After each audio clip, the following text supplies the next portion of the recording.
두 남녀가 소개팅을 하게 되었습니다. 그래서 이제 만남을 가지게 되었는데요. 먼저 우리 여자가 남자에게 이름이 뭐예요? 라고 물어보았습니다. 그래서 남자가 쭈삣거리면서 대답을 하는데 성은 전이고 이름은 철입니다. 그래서 제 이름은 전철입니다. 이 남자의 이름을 듣더니 여자가 막 웃으면서 말을 했습니다. 저의 이름은 호선이에요. 성은 이랍니다. 그래서 이호선입니다. 그래서 전철과 이호선이 만나서 결혼하고 행복하게 잘 살았다고 합니다. 요즘 뜨고 있는 그 이혼 숙녀 캠프 그 교수님 이름 아닙니다. 네, 혼선 가지지 마시고요. 여러분, 이름은 누구나에게 너무나도 소중해요. 이름은 단순히 사람을 부르는 호칭이 아니죠. 이 이름에는 그 사람의 인생을 담아낼 뿐만이 아니라 그 사람의 인격과 성품, 모든 것을 담아내는 그릇과도 같습니다. 사람마다 이름의 뜻이 다 있죠. 여러분, 제 이름의 뜻이 무엇입니까? 모르셔도 됩니다. 알 필요가 전혀 없습니다. 제 이름은 은철이죠. 맨날 목사님 부르다가 이름 얘기하면 저도 막 쑥스러운데, 저희 아버지가 신앙생활 하시기 전에 지은 정말 특별한 이름, 기가 막힌 이름입니다. 제 이름의 뜻을 아시나요? 모르셔도 괜찮은데 별로 알고 싶지도 않으시겠지만 은혜 은자에 밝을 철자를 씁니다. 그래서 그 뜻은 무엇이죠? 은혜가 밝다라는 그러한 뜻입니다. 참 기가 막힌 이름 아닙니까? 우리 아버지가 예수님을 믿기 전에 이런 이름을 지었다는 게 하나님의 특별하신 섭리라고 저는 그렇게 믿어 의심치 않습니다. 저희 아내의 이름도 여러분 아시는지 모르겠어요. 사모님이 아닙니다. 사모님 이름이 아니에요. 이름이 유은인데요. 오직 유자에 은혜 은자입니다. 그래서 그 뜻이 무엇입니까? 오직 은혜. 사람은 이름대로 산다고 저희 가정은 오직 은혜로 지금 이곳에 서 있고 또 오직 은혜로 하루하루를 살아가는 것 같습니다. 그런데 하나님의 이름에도 뜻이 있습니다. 구약에 나타난 하나님의 이름이 무엇이죠? 에스겔에 보면 가장 많이 나타나는 하나님의 이름 무엇입니까? 여호와라는 이름, 여호와라는 이름입니다. 이 이름의 뜻은요, 나는 스스로 있는 자라는 뜻인데요. 하나님은 누군가에 의해서 지음받은 피조물이 아니라 영원전부터 영원까지 존재하시는 영원하신 하나님이십니다. 이 하나님의 5가지 이름이 있는데요. 그림을 보여주시면 하나님의 5가지 이름을 우리가 함께 잠깐 살펴보면 먼저 여호와 이레입니다. 모든 것을 준비하시고 공급하시는 하나님이시죠. 아브라함이 모리아산에서 이삭을 번제로 드리려 할 때 하나님이 이삭 대신 무엇을 준비해 주셨습니까? 어린 양을 준비해 주셨어요. 그래서 아브라함이 그 산의 이름을 여호와 이레라고 불렀습니다. 하나님은 우리의 삶의 모든 것을 예비하시고 우리의 삶의 모든 필요를 영광 가운데 채우시는 여호와 이레의 하나님이십니다. 두 번째 하나님의 이름이 있습니다. 무엇일까요? 여호와, 요 순서대로 갈게요. 여호와 니시입니다. 승리의 하나님이시죠. 출애굽기에 보면 이 아말렉 족속과 전투가 벌어지는데 이스라엘 민족이 승리를 거두게 됩니다. 그래서 그 승리를 기념하기 위해서 모세가 세운 제단에 붙은 그 이름이 바로 여호와 니시이죠. 하나님은 날마다 우리에게 승리를 주시는 분이세요. 원수 마귀가 우리를 결코 이길 수 없는 것입니다.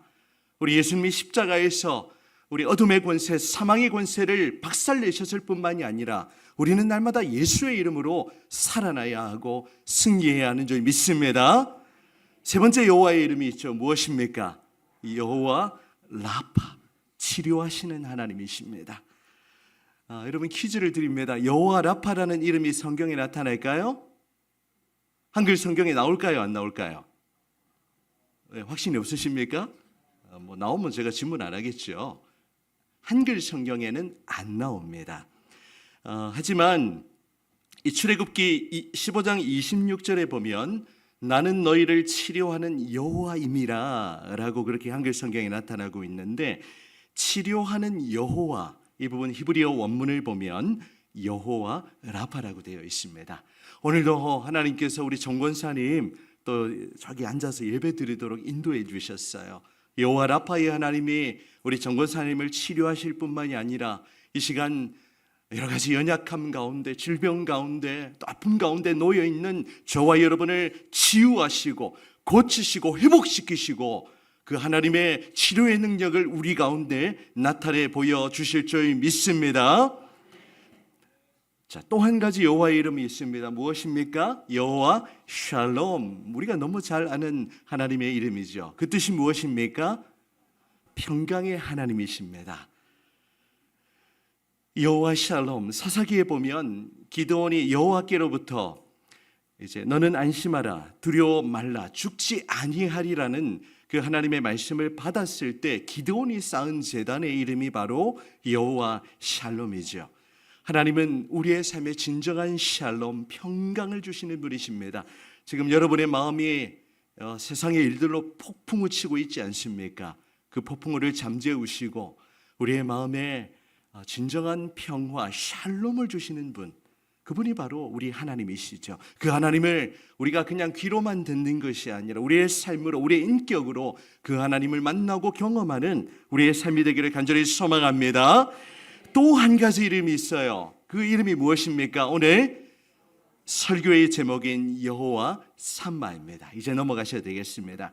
오늘은 에스겔서의 이 마지막 절에 나타나는 이 여호와 삼마의 이름의 뜻을 살펴보면서 하나님이 우리에게 주시는 그 말씀의 은혜를 풍성하게 누리기를 소원합니다.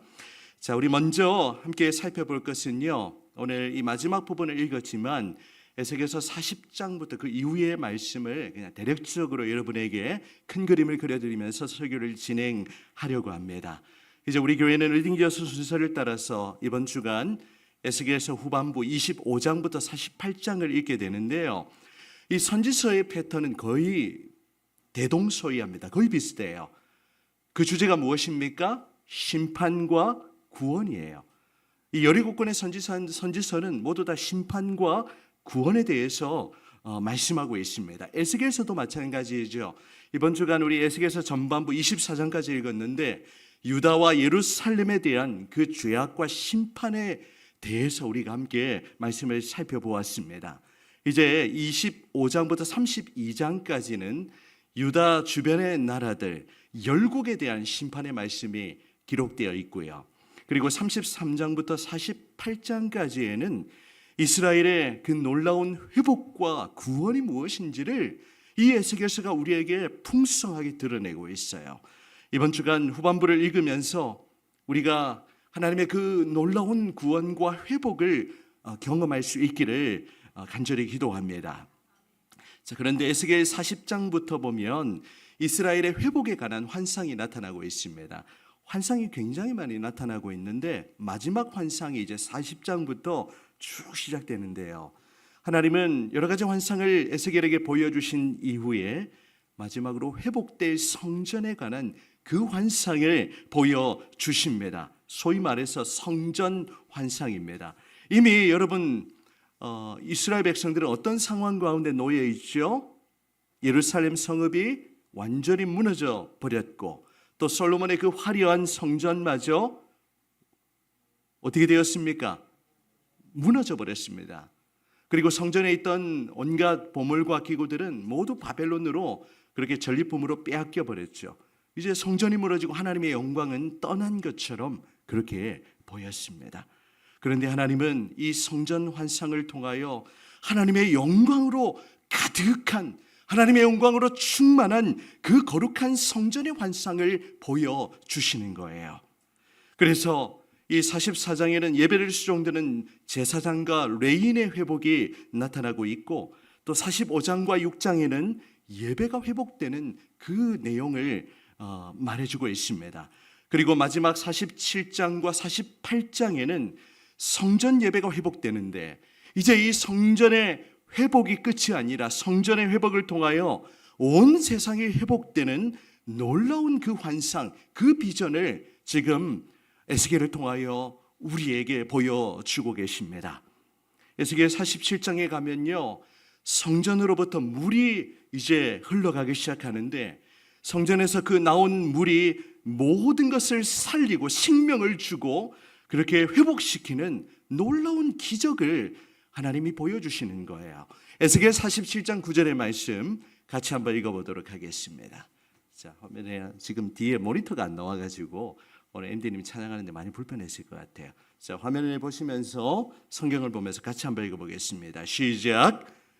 이 강물이 흐르는 곳마다 번성하는 모든 생물이 살고 또 고기가 심히 많으리니 이 물이 흘러 들어감으로 바닷물이 되살아나겠고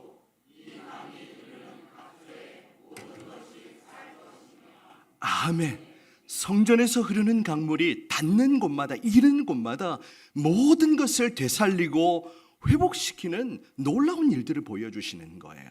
여러분, 이 에스겔의 환상은 단순히 이제 유다 백성들의 회복, 또 예루살렘의 회복, 성전의 회복을 보여주는 말씀이기도 하지만 이것은 결국 신약 교회를 통하여 하나님이 이루실 그 놀라운 일들을 보여주는 말씀입니다. 무엇입니까?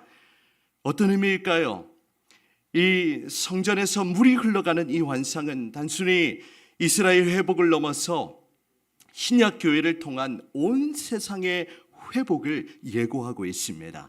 성전에서 흐르는 이 물은요, 하나님의 보좌로부터 흘러나오는 생명수를 의미하죠. 성전물이 흘러가는 곳마다, 닿는 곳마다 모든 생명체가 살아나게 되는 것입니다. 여러분, 이것이 무엇을 의미합니까? 신약교회를 통하여 온 세상에 복음이 선포되고 복음이 선포되는 곳마다 죽은 자가 살아나고 모든 것이 회복되고 치유되는 역사가 나타날 것을 구약에서 보여주는 은혜의 말씀입니다. 여러분, 우리가 가지고 있는 이 신구약 성경 66권의 말씀은요, 단순히 고대에 기록된 책이 아니에요. 이 성경은 기록된 하나님의 말씀, 생명의 말씀입니다. 이 말씀이 선포되는 곳마다, 복음의 말씀이 선포되는 곳마다 하나님은 영혼을 살리시고 회복시키시고 치유하시는 그 일들을 지금도 이루어가고 계시는 줄 믿습니다. 여러분, 강단에서 구원의 복음이 바르게 해석되고 바르게 선포될 때에 하나님은 죄와 비참함 가운데 영원한 죽음에 이르러 있는 그 영혼들을 다시 살아나는 그 놀라운 성령의 역사를 지금도 일으켜 가고 계십니다. 여러분의 지금 삶의 모습, 여러분의 마음의 상태는 어떠합니까? 여러 가지 일들로 번민하고 고민하고 마음이 정말 힘들어 죽을 것만 같지 않습니까? 하나님의 말씀을 들으면 우리의 영혼이 되살아나게 될 줄 믿습니다.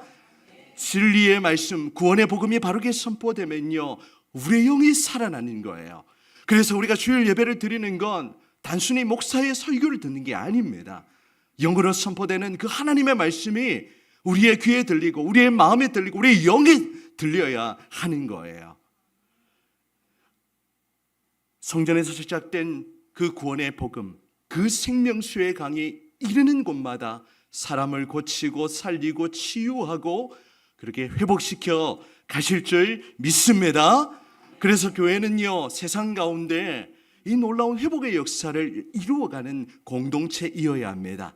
그 일을 위해서는 우리가 먼저 이 성경의 말씀을 부지런히 읽고 듣고 또 우리가 설교를 통해 또 우리가 하나님의 말씀을 이해하고 또 바이블키를 통해 성경을 연구하고 리딩기어스를 통하여 또 성경의 말씀을 계속해서 읽어나가는 가운데 우리에게 믿음의 싹이 트고 또 믿음이 성장하고 또 그렇게 장성한 분량에 이르도록 우리가 영적으로 성장하는 그런 일들이 일어나는 것이죠.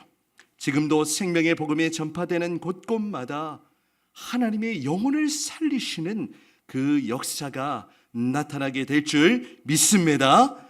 이제 우리가 두 번째 살펴보게 될 것은요, 이제 오늘 성전의 환상, 이 환상은 장차 완성될 하나님의 나라, 바로 예수 그리스도를 통해 이루어질 완성될 그 하나님의 나라를 우리에게 보여주고 있습니다.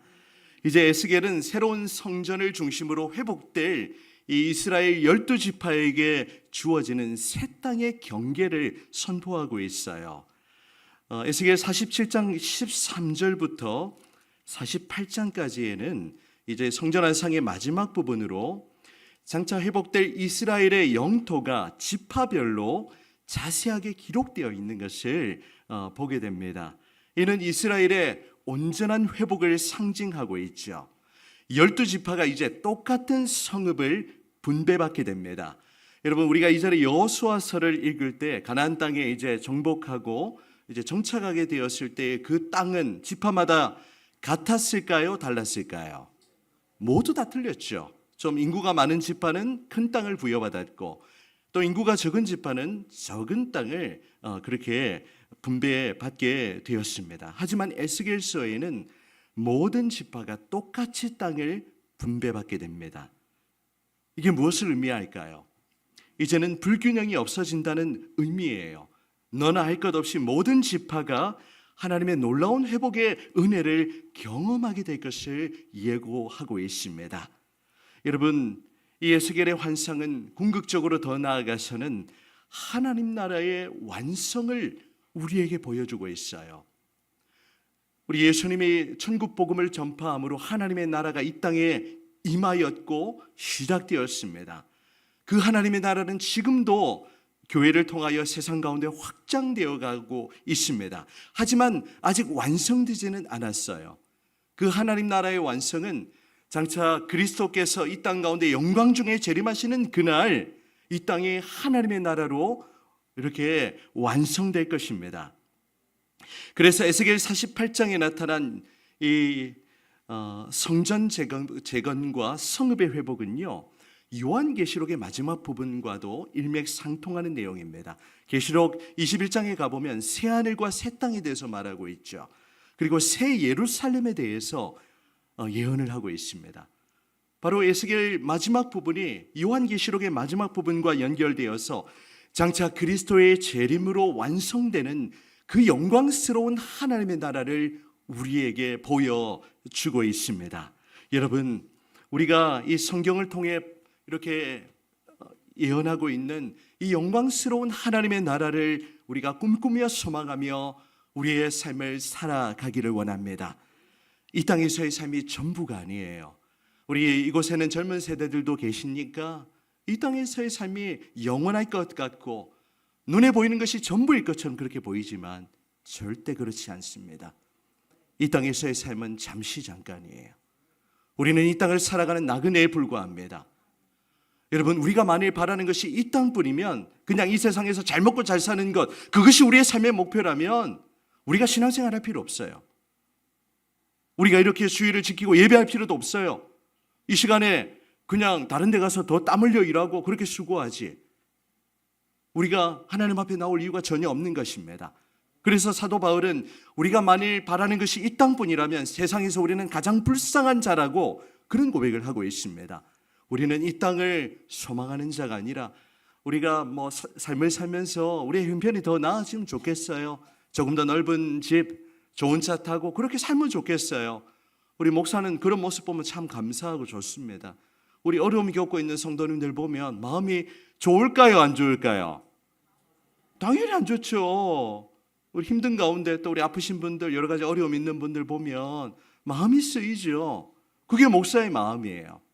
하지만 우리가 그 모든 것을 다 뛰어넘어서 우리가 이 세상을 바라는 자들이 아니라 이 성경을 통하여 완성될 그 하나님의 나라를 꿈꾸고 소망하고 그 하나님의 나라를 위하여 우리가 주의 교회를 섬기고 이 땅의 영혼들을 섬기고 그렇게 살아가는 것, 하나님이 우리에게 진정으로 원하시는 바가 아니겠습니까?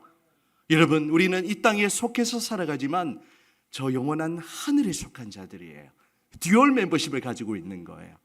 이 땅을 살지만 하나님 나라의 완성을 기대하며 소망하며 우리가 저 영원한 하나님의 나라를 우리가 이루기 위해서 이 땅에서 주의 교회를 섬기고 이 땅에 아직도 주님을 모르는 그 영혼들에게 파수꾼의 사명을 감당하고 또 아직 그리스도를 모르는 죄와 비참함 가운데 놓여 있는 그 영혼들을 살리는 일에 저와 여러분이 쓰임 받으실 수 있기를 간절히 소망합니다.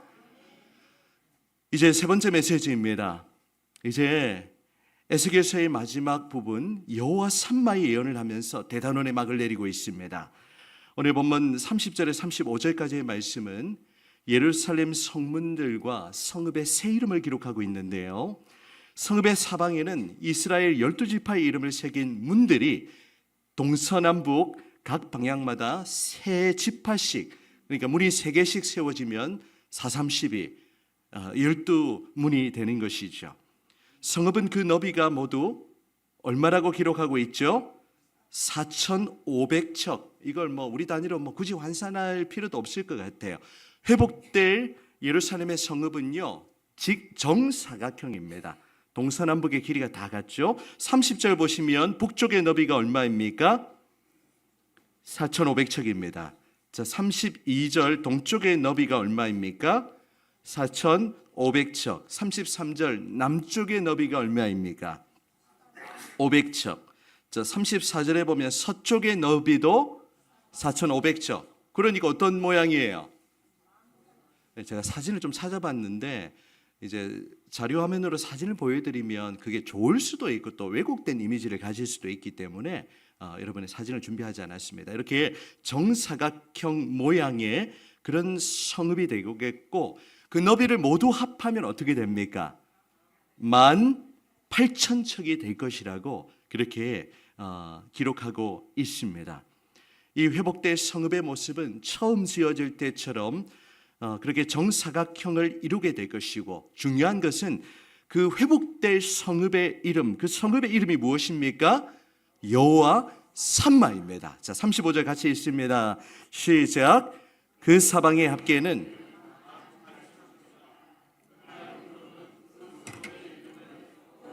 삼마라 하리라.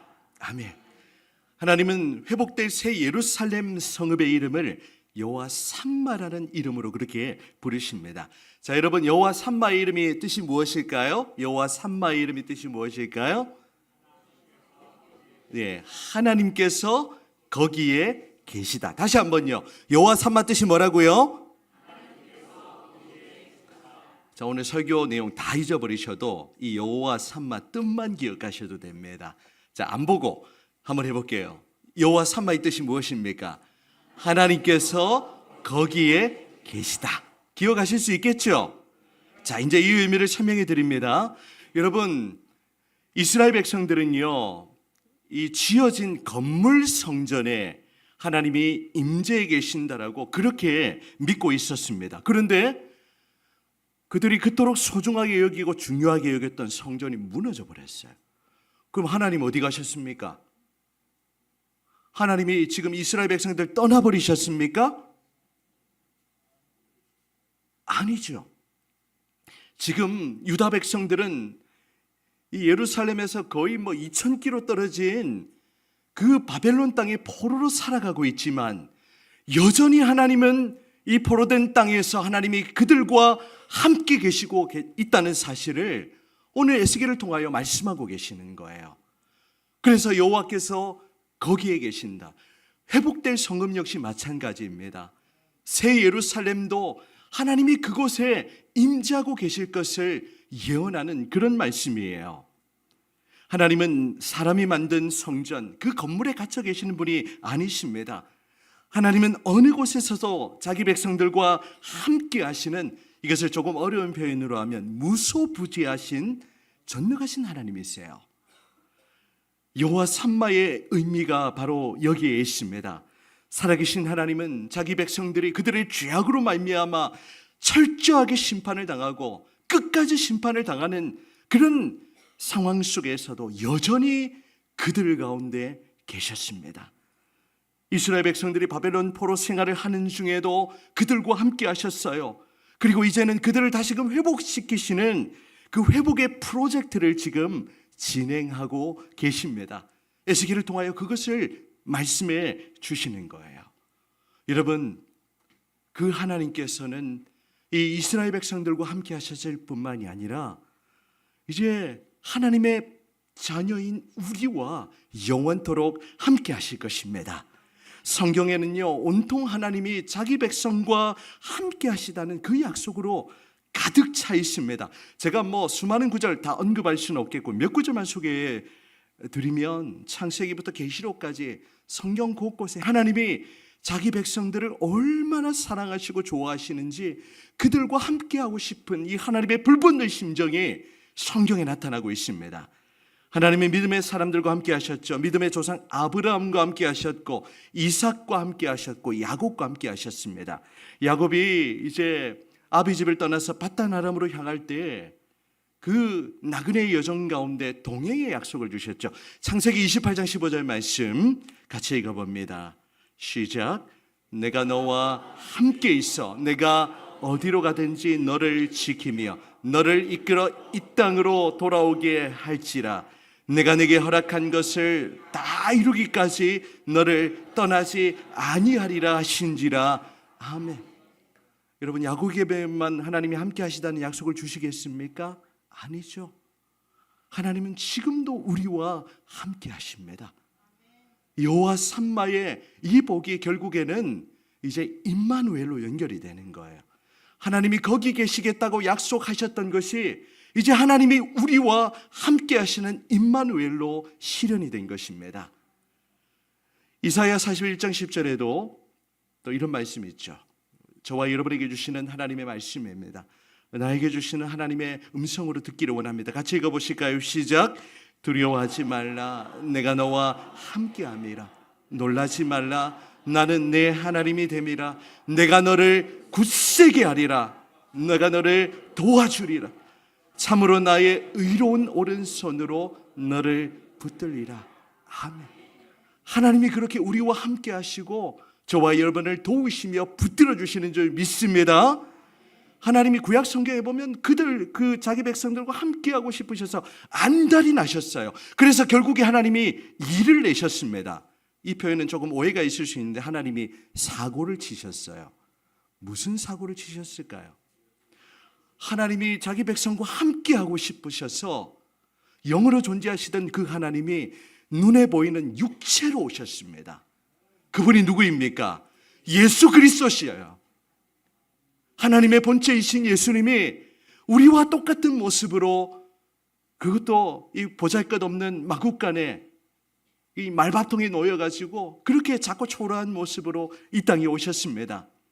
이 여호와 삼마의 약속이 임마누엘로 실현이 되죠. 마태복음 1장 23절의 말씀, 이사야의 예언을 인용하는 이 구절인데요. 보라, 처녀가 잉태하여 아들을 낳을 것이요. 같이 읽어보실까요? 그의 이름은 임마누엘이라 하리라 하셨으니, 이를 번역한즉 하나님이 우리와 함께 계시다 함이라.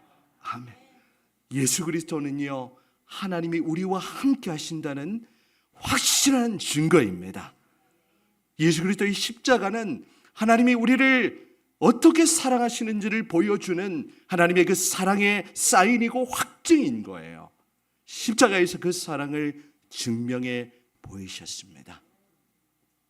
오늘 우리가 이렇게 하나님 앞에 예배하면서 이 온 세상을 창조하신 하나님, 영원전부터 영원까지 존재하시는 그 하나님이 나를 사랑하신다, 나와 함께하고 싶으셔서 하늘의 영광을 다 던져버리고 이 땅에 오셨다.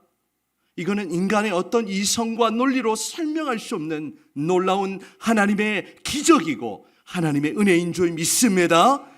하나님은 지금도 우리와 함께 하세요. 그런데 더 놀라운 것은 예수님 잠시 있다 가셨잖아요. 33년 정도 이제 모든 구원의 사역 완성하시고 하늘로 승전하셨습니다. 그런데 제자들이 예수님 이제 떠나간다니까 난리가 났죠. 가면 안 돼요. 예수님 우리 곁에 계셔야 돼요. 그러니까 예수님이 뭐라고 말씀하십니까? 또 다른 보혜사를 나 대신에 보내겠다. 자, 요한복음 14장 16절 말씀 시작. 내가 아버지께 구하겠으니 그가 또 다른 보혜사를 너희에게 주사 영원토록 너희와 함께 있게 하리니. 아멘. 이제는 한 걸음 더 나아가셔서 진일보했습니다. 이제는 눈에 보이는 그 예수님께서 우리와 함께 하셨다면 이제는 어떻게 합니까? 또 다른 보혜사, 바로 그 성령님이 오순절 성령 강림을 통해 이 땅에 오셨고, 이제는 예수 그리스도를 믿는 여러분 안에 내 안에 영원토록 함께 하십니다. 여러분, 성령님이 지금 어디에 계시다고요? 자, 한번 자신을 가리켜 보세요. 어디에? 우리 하나님은 주일날 교회만 계십니까? 여러분의 매일의 그 삶의 치열한 현장에 하나님이 성령으로 함께 하세요. 너무 힘들어 지치고 요즘 얼마나 더워요. 이번 주까지도 더울 것 같아요, 보니까. 우리의 몸과 마음이 지치고 여러 가지 스트레스, 우리 개학하고 또 많이 바쁘시잖아요. 또 우리 감당할 수 없는 일들, 또 우리 가족들, 자녀들 때문에 여러 가지 고민하고 염려하는 것, 여러분 두려워하지 마시기 바랍니다. 하나님이 성령으로 지금 이제는 내 안에 나의 모든 삶의 순간에 함께 하십니다. 그래서 이제 오늘 여호와 삼마의 이 예언이 예수 그리스도를 통해, 그리고 이제 보혜사 성령을 통해 우리 안에 완전히 이루어진 거예요. 그 복을 우리가 누려야 하는 겁니다. 교회는요, 하나님의 임재를 날마다 누리는 공동체인 줄 믿습니다. 여러분에게 한 가지 이야기를 들려드리려고 합니다. 여러분, 인디언들의 이렇게 전통적인 그런 방법이 있었는데, 아들을 양육하면서 여러 가지 생존하는 법, 또 사냥하는 법, 정찰하는 법, 칼 쓰는 것, 또 낚시하는 법을 직접 가르친다고 합니다. 그리고 이 아들이 13살이 되면요, 특별한 성인식을 치르는 그런 전통이 있는데, 이제 아들이 13살 생일 되는 그날 밤에 아들을 깊은 산속으로 데리고 간다고 합니다. 그리고는 아들을 그곳에 혼자 던져두고 그렇게 내려온다고 해요. 여러분, 13살 해봤자 아직 이제 초등학교 한 6학년 그 정도 되는 나이인데, 그 깊은 산속에 혼자 던져주면 어떤 일이 일어나겠습니까? 짐승의 밥이 될 수도 있는데 거기 던져두는 거예요. 그 산속에 가면 막 늑대 소리, 우우우우, 온갖 짐승들, 전갈의 위험, 여러 가지 그런 또 위험 속에 짐승들의 울부짖는 소리가 그렇게 들려오지만, 이제 아들의 그 담력을 강하게 하도록 하기 위해서 그렇게 이런 성인식을 진행하는 거예요.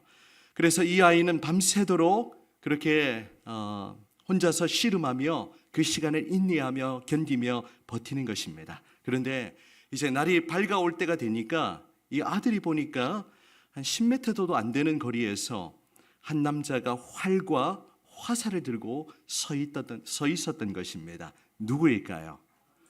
아버지입니다. 아버지가 밤새 그 아들을 지키고 있었던 거예요. 하나님도 마찬가지이십니다. 하나님이 저와 여러분을 내버려 두지 않으세요. 여러분이 힘들어하는 그 순간에 주님이 함께 아파하십니다. 여러분을 위해 산을 보좌 우편에서 지금도 간구하세요. 지금도 우리의 믿음 없음을 탄식하시고 우리의 연약함을 위해서 그렇게 간구하고 계십니다. 여러분, 하나님은 우리의 삶의 모든 자리에 거기에 계세요. 그 하나님과 동행하는 그 임재의 복을 날마다 누리시기를 축복합니다. 오늘 신명기 31장 6절을 읽고 우리 말씀을 마무리하겠습니다. 31장 6절 말씀, 우리 가나안 땅 입성을 앞두고 있는 이 출애굽 2세대들에게 주시는 하나님의 말씀입니다. 우리 같이 읽어보실게요. 시작. 너희는 강하고 담대하라. 두려워하지 말라. 그들 앞에서 떨지 마라. 이는 내 하나님 여호와 그가 너와 함께 가시며 결코 너를 떠나지 아니하시며 버리지 아니할 것임이라 하고. 아멘. 사랑하는 초대 가족 여러분, 살아계신 하나님이 여러분의 매일의 그 삶의 현장 가운데 거기에 계십니다. 여러분과 늘 함께 하십니다. 두려워하지 마시고 놀라지 마시기 바랍니다. 내 삶의 지혜가 부족할 때 하나님께 지혜를 구하시기 바랍니다. 육신이 연약할 때 더 하나님 앞에 엎드려 기도하며 하나님의 은혜를 간구하시기를 바랍니다. 우리 하나님은 언제나 거기에 계시며 여러분의 모든 삶의 여정에 하나님이 지키시고 보호하시며 여호와 삼마로 함께 하실 줄 믿습니다. 그래서 우리는 고백합니다. 주 예수와 동행하니 그 어디나 하늘나라. 이 고백을 우리가 할 수 있는 거예요. 새로운 한 주간 날마다 주님과 동행하며 내 모든 삶의 그 자리에 여전히 함께 하시는 그 하나님 잊지 마시고 그 하나님과 동행하고 힘들면 기도하세요. 하나님 반드시 도와주십니다. 하나님이 여러분을 반드시 지켜주십니다. 그 하나님의 인도함을 받는 여호와 삼마의 은총을 누리는 저와 여러분들이 다 되시기를 주님의 이름으로 축원합니다.